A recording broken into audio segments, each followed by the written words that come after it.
I guess you could say that. You could say that to anybody. What would they say? Did you think of that? You see,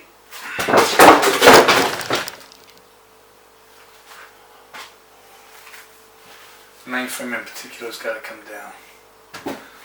Corruption behind the entirety of the system is pertinent to the issues of the sanctity of people's sanity globally. The terror valves and their neuronic functionality is so excessive these days in the paranoia of techno-fear that there's nothing we can do but strip back the entire internet telecommunications program for fear of devilry, satanism and human enslavement by one wicked individual, maybe two.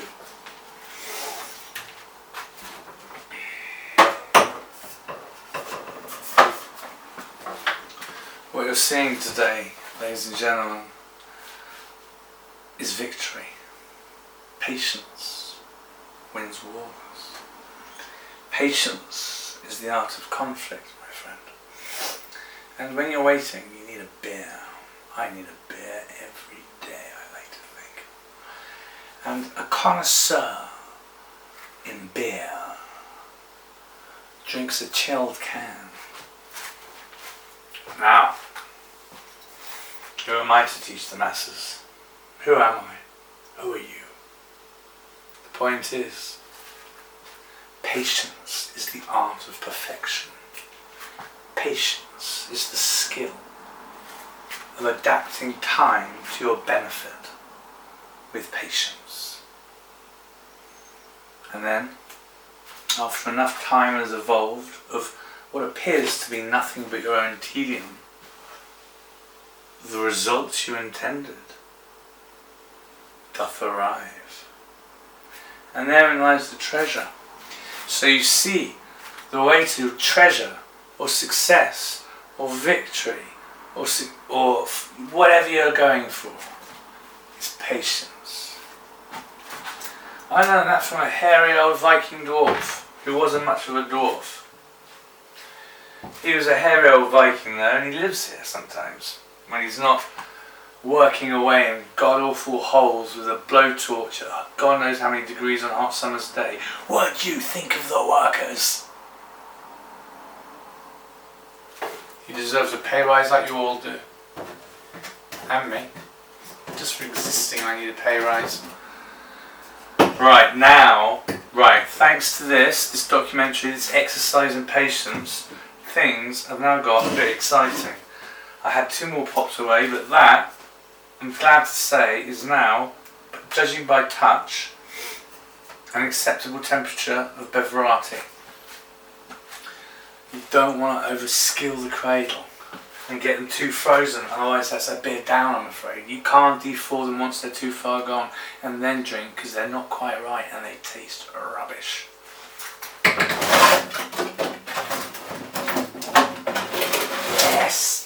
Yes, this is good. Okay, it's still not quite right, but these 2 are latter additions. This little beauty is good for drinking. And now I'm going to put them in the fridge like a pro. See? Preparation, planning, performance. The 3 P's of success in any business. Preparation, planning and performance. And as you can see, today we have achieved all 3. And what do we have? We have a nice chilled beer on a summer's day. Success in anyone's book. Well done, kids. Keep on rocking in the free world. There's nothing quite like it.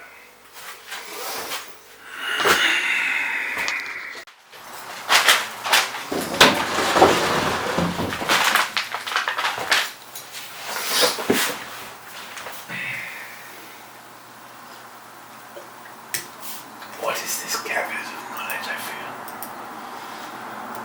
What is this element?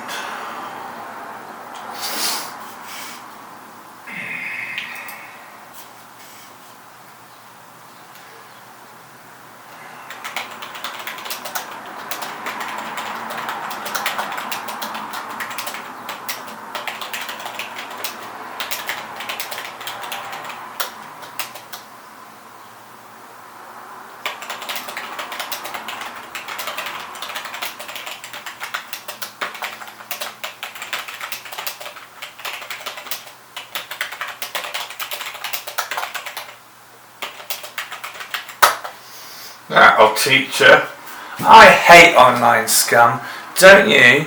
I'm probably considered to be one of them by the imbeciles, wankers, tossers, perverts, freaks, dickheads, bastards, scummers, losers, rejects, retards, bellends, Burks, knobbers, cocks, skits, suckers and fuckers out there online who are so evil to Christians who know there's a God. You know? Fuck them and their law. That's what I have to say. Not their law, but their law. Fuck their law, all atheists. Because our law, the word of God, is superior. And even their law, the masters of their law, know that. That's why the believers can't be touched until Judgment Day. And then we will die martyrs. Sorry ass goddamn piss ass wicket for a cheesecake. Ain't got time to play.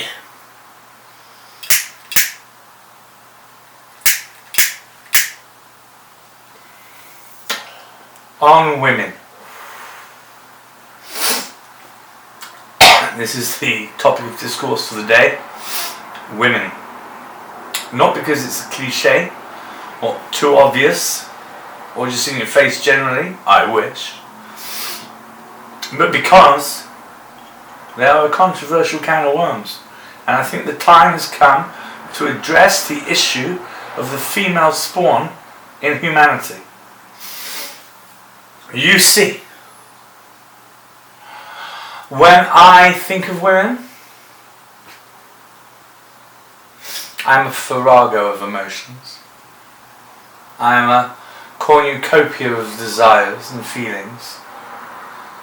And I retreat and I retract into my inner core of self-protection due to the knowledge I know those beauties, even the mingers, have over humanity.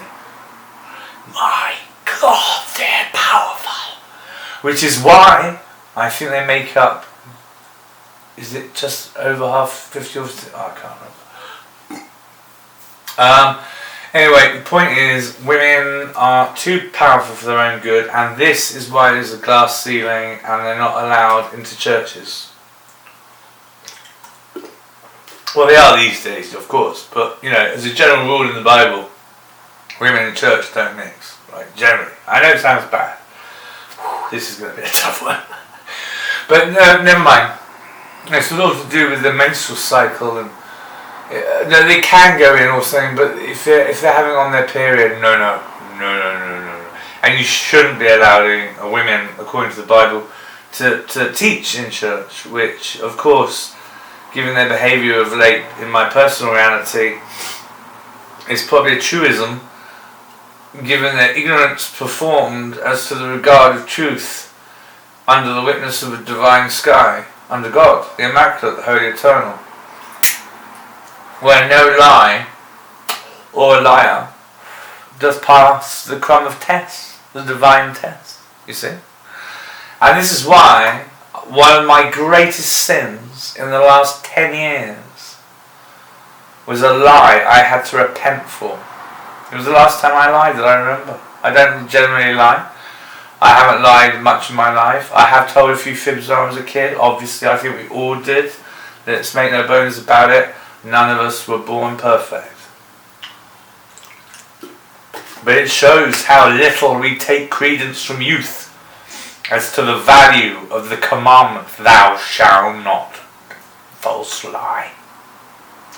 Thou shalt not bear false witness is the truth, right? So anyway, it's a terrible sin, my friends. It's a terrible sin. One day I burst into tears because I'd lied. And I had to confess because my conscience couldn't live with myself. I knew it was a lie. I had lied 3 times, like Peter betraying Jesus. And then the cock crowed, and I heard a cock crow. That's working at the subliminal level of omniscience under God, right?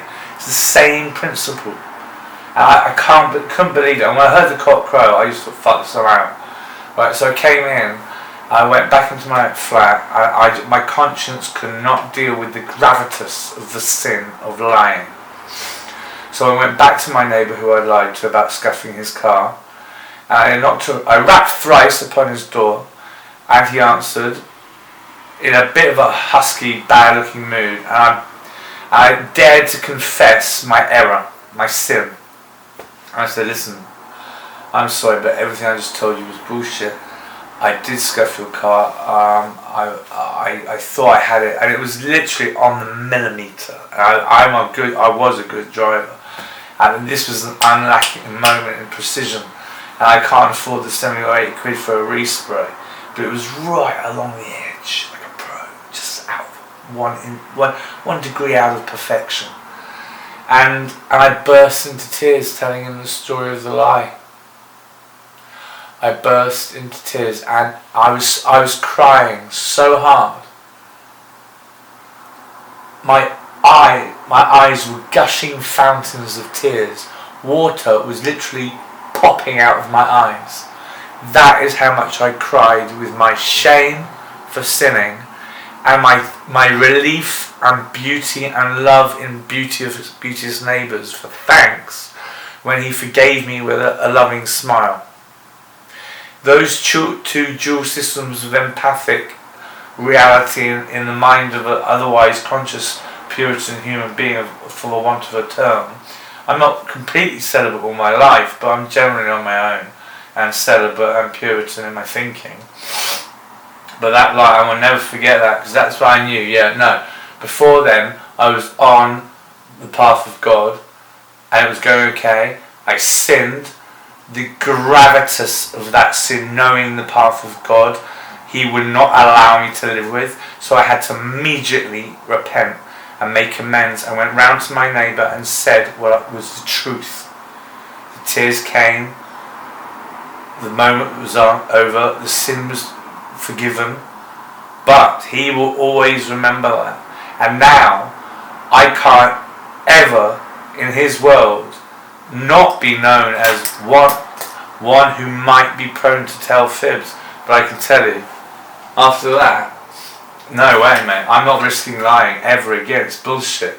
If I fucking crash a 747 plane, I'm like, well, sorry, but you made me pilot. You know? Although if you were flying a 747 plane, you'd probably be there because you could fly planes. And not because you lied about crashing it because you were flying it. It doesn't really make any sense. Anyway, it doesn't matter. The point is, women on women. This is how we got to. This is what the documentary is about. I say documentary. It's a one-shot wonder. It's not a documentary. Documentary involves photography and perfect audio feeds and great visuals and awesome knowledge and huge theories. This is just a lecture about the mind-numbing implausibility of ladies and their wonderful, wonderful bosoms. And I use bosoms in the Latin plural to denote them all, not to denote the two specifics on their chest, but to denote all. So that's a lot of boobies. Right? And I have this, I'm a scientist in part. I learned basic science at school, and as well as the arts, which I further researched, I actually have a scientific background of some interest too, and knowledge and understanding, and understand the basics of the scientific process for humdrum personal home-based experiments. And so, when I read it in my quantum theory about observation and the power of observation, I always feel observation too. Are you that close to your inner tuning that you feel what you see? Of course you are. Cinema lovers and sports lovers are. How do I know? Because the reason they love cinema and sports is because they're feeling positive mirror neuron activity in their brains. It's really feeding into their excitement capabilities. They feel alive, they're excited. Their brains are operating, they're scared or they're thrilled or they've got adrenaline. It's legal adrenaline creation. Without being evil. You see? And I know this is all true. And because life's just bog standard default existence is quite dumb. But what isn't dumb to a man in reality is a beautiful woman with a beautiful set of knockers. I don't wish to be crude, rude, barbaric or vile at all. This is just science. We have analysed this, we feel it. It doesn't matter how great you are, a scientist or of a man or an intellectual. If a beautiful woman walks up to you, touches you and wants you, the game is changed for you, because your entire physiology is now stirring in groinal mass conflict of passions and desires that just take you into the intergalactic neverwhere of romance, desire, true love, and absolute passionate want for this gorgeous creation of God. And then you have to hold back and say, well, now, let's not get into trouble, shall we? I wouldn't want to be too forward. And she'd go, no, take me. And anyway, that's my understanding of women. Or they fucking hate me. And they're this wordish, dervish, and banshee, hell, horrified shit that, I'm sorry, is so scary and so hideous and so, I'm going to use the word, evil, that I can understand the Catholics of your torturing the witches. It's not like today when everyone's chilled out on diazepam. Oh man, do you hear about those ancient Catholics? They're all wankers. Let's fucking destroy the church, right? Bullshit. I've been sectioned for knowing there's a God and getting a bit overexcited with that knowledge in the real realm of actuality, which most of you brainwashed muppets don't even know about. And when I was sectioned, I met a few people with BBD, is it? Borderline personality disorder? I don't think they were borderline. I think they had full-on personality disorder. And 2 people, women, in my life, 3, I will push 3, but she was my ex, to be honest. And 4, there's a 4th, but she wasn't BBD. She was just mad as a cattle of worms. But my experience with women is quite dauntingly bad. I mean, they're lovely, a lot of them. They're very sweet, lovely, and wonderful, but I'm sorry, I don't see any major prizes in science coming forth from my social position anytime soon. Law, hate, madness, emotional disregard, unpunctuality, and sheer frightening anger I'm quite accustomed to, but actual solutions under God the Immaculate from an intellectual position are less forthcoming. And thus, having said what I have said, I will nonetheless say, however, I still desire the true love of a beautiful queen. Maybe I've just been in the wrong circuits. Maybe I should go to Botswana, where I will find a superior version of female beauty, and she may love me forever, and we may laugh and chuckle in powerful delight among the glorious wonder of genii humanity in a system of perpetual growth and heavenly utopian uplift. Or maybe Mozambique. You never know. The point is, even though my experience with women has so far not been the best, I am prepared to be proved wrong, and I would like to see that. So come on, let's get me a girlfriend, woman, whatever. And she needs to be perfect. That is the stipulation I make. She does need to be the top deal. I'm not going to settle for anything less. I can't. I'm a son of God during the apocalypse, which is why I was sectioned, because they didn't know what I was talking about. They still don't. No one does. Morons. However, I do need a beautiful, beautiful woman,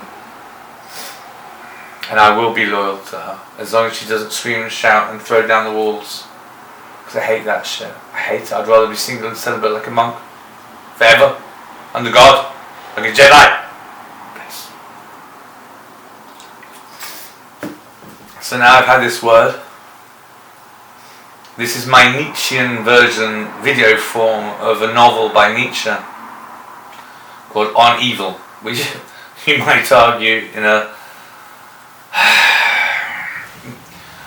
I can't even remember the name of the program. Mighty Booth form of humour are much the same thing. But I won't go down that route of misanthropy and disdain, because on the whole I do love women but they really screw everything up. And I mean, maybe that's me. Maybe it's me. Maybe I'm too single-minded, on target, keep the job done 100%. Right? We've got to get this done. We've got to get this achieved. And they're like, oh, come on, let's look at the flowers. And they just go, oh, I've got to wear a skirt. What? Do you think this is good? Fuck this shit. The mission is on. Oh, don't bring me to this. No. Women have caused and lost every war in existence. If I'm honest. In the shadows often. But I don't want to be too controversial. This is not based out of misanthropy or misandry or any misogyny or any hate really. It's just based out on personal experience and knowledge of history and religion and understanding of God. And it's not derogatory to women. It's just like, can you wake up to what you actually are, the power you wield, and thus not be so horrible? You know, a lot of the time it's frightening and we're not even allowed to hit you. Right, so think about that as our weakness. Because, you know, we don't want to hit you. We don't want to hit you. We want to love you and make love to you and all these bonky things, right? But my God, if you... a woman with a temper is even spoken of badly in the Bible. So, you know, just be nice, have a laugh, chill out. Chillax. It's all good from Diego to the Bay. I hope, I trust, and I fully think so, as long as we don't go overly mad and nuke each other. Well done! Well done!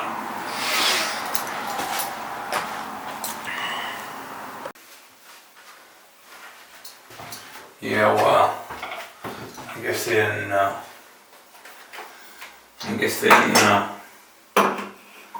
How everything was prescient, genius, imagined, super, real, total, evanescent, curious, monumental, delicate, powerful, real, but subjective or objective, depending on who you're talking to. And therein lies the rub. The echoes of distant dreams caught between 1,000 furies of 1,000,000,000 wonders. Oh, what piss do I talk this night? Shut up, you imbeciles! Do you not see why I'm standing in the bath in the heavenly light of the tapestry of the ultra glow? It is to define and form angelicism.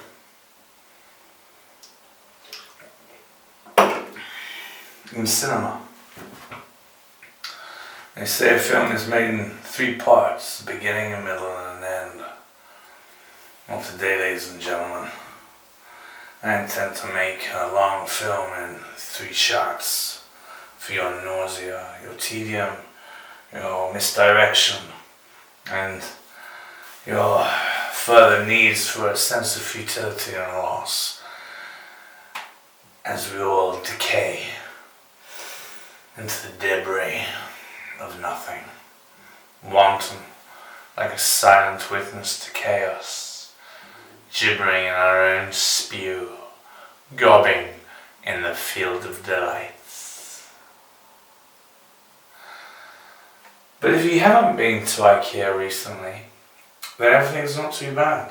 And I say a joke, IKEA make the best bully bookcases and the best settees and the best cupboards and chairs, all sorts of good things come from IKEA. They know how to make shelves. But still, as we roam through this dialogue of indifference, I am still want to discuss the manifest genius that it is to be a woman. Not that I am a woman. I am a man. And therein lies the interest. We are both human. 2 humans, peas in a pod.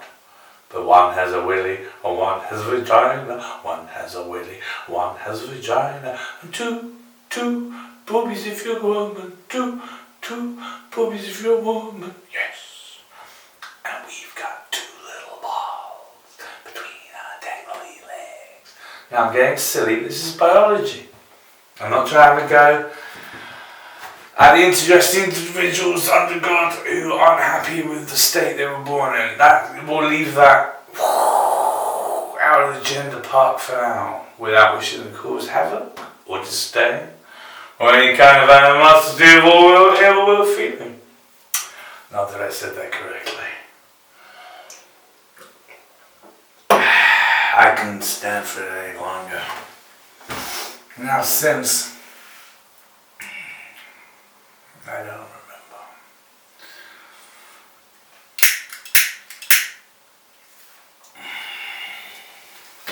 Hell, I don't even know what this film was about anymore. I know it's a 3-part film about women.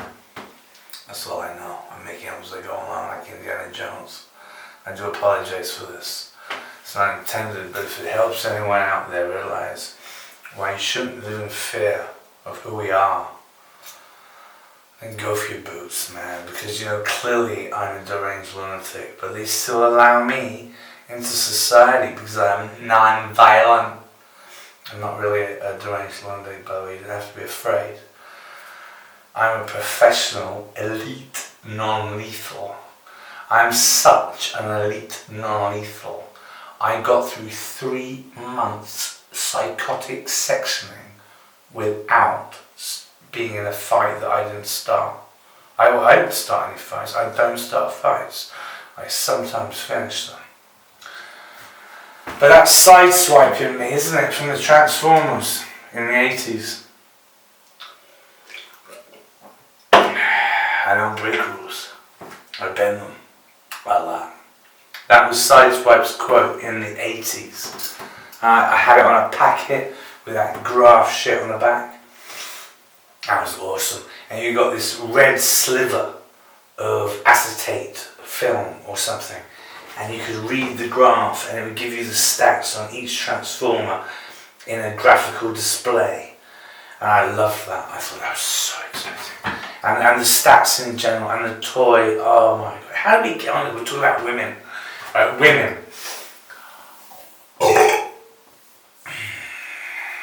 There are 2 basically things in this world we have to discuss. Hoes and pose. Women have hoes, men have pose. The hoes and the pose go together. In love, not in criminal horror. When the hoes and the pose bond in love, they bounce up and down in a repetitive fashion called bonking. And then spurty bits occur. These are called dual orgasms. If you spark an orgasm at exactly the right time for both parties, you know the love is grand. I've done it a few times with 2 grand loves. Makes sense, doesn't it? Right? But we did get there a few times. And yes, it's memorable. I remember it very vividly. Wow. Hannah and Karen. That's what I'm prepared to say at this junction. However, love making is incredibly odd, isn't it? It's incredibly odd. It's just bonking. It's repetitive fashion of filth, for want of a term. I mean, what is the squelchy bits about? Oh, no.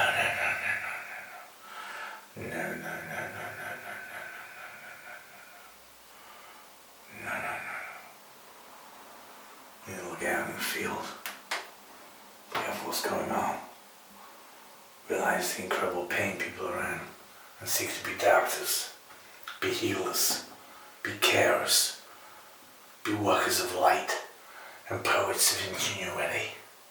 Seek beyond the path of the fear, seek into the path of the glory of the light, in the romance of the endeavor to capture a beautiful woman, in heroism of good care for anyone or anything. That is the wisdom of a woman's heart, care and psyche and knowledge and holy divine recreation. They know the power of the womb.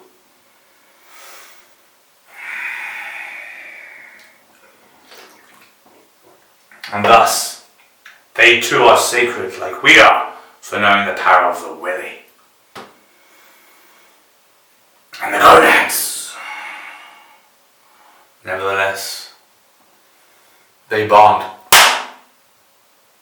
and they maketh new life when applicated, applicable, appreciable, applied, appreciable, wanted, desired, feared, or no.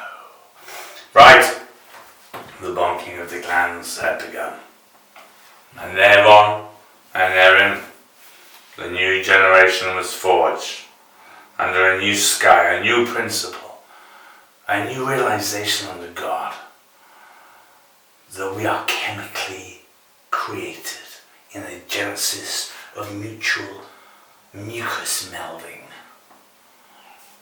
fluid exchange via the biology of reality, to recreate human lethal cyborg weapons like me, who have discovered these and these, and find everything amazing when we're standing in a bath, talking to the sun.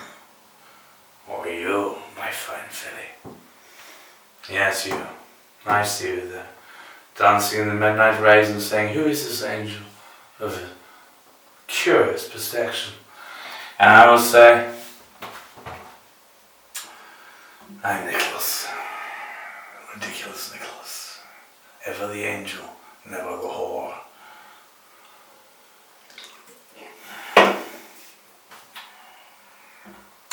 Oh well. Oh well.